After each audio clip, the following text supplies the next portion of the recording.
exam. Ako lang ba yung ganito? Malapit na ang final exam, pero exam pala namin bukas. Kaya't mag-aaral na tayo.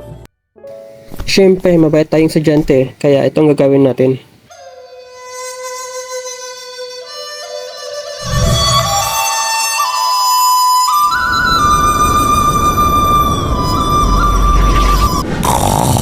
Ang matulog. Ba't natutulog ang karakter natin? Wala naman sa script ha. Hayaan mo na lang, boss. Pagod yung bata.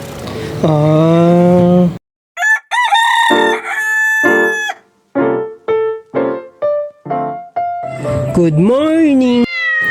Today is the day na kung saan papasok ako sa paaralan na hindi handa sa exam.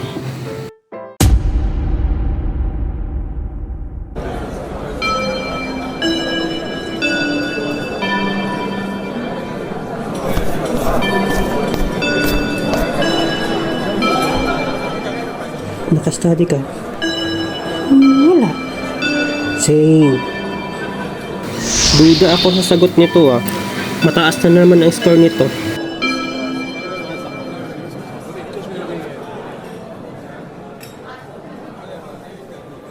Nandyan si sir. Nag-iba agad ang ihip ng hangin sa pagpasok ni sir.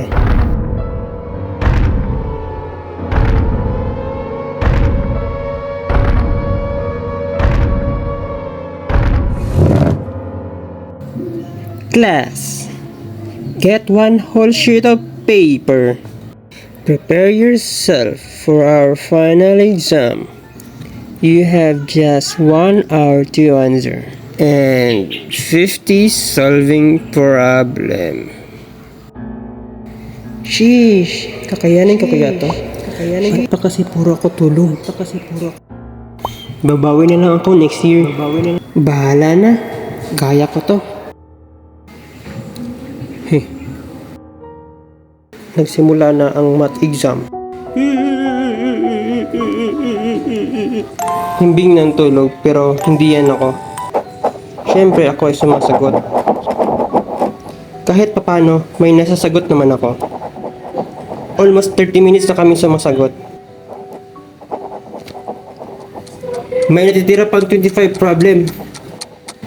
Di ko na din alam yung iba paano sagutin. Di naman to tinuro ni sir sa amin ah. Lupit naman itong kasama ko. You have 30 minutes left to submit your answer.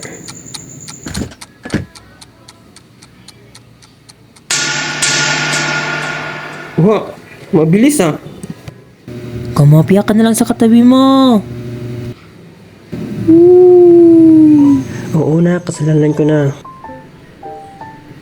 Narealize ko na dapat pala nag-aral na lang ako na mabuti. Siguro madami akong sagot ngayon. Sabi nga nila, nasa huli ang pagsisisi. Oo, tanggap ko ang situation ko ngayon. Pero nagsisimula pa lang tayo ngayon.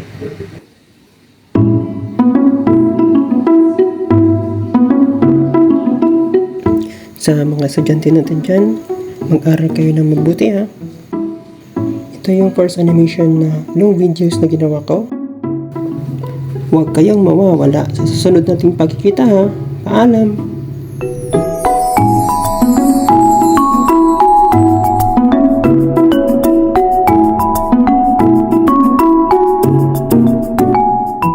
Shout out nga pala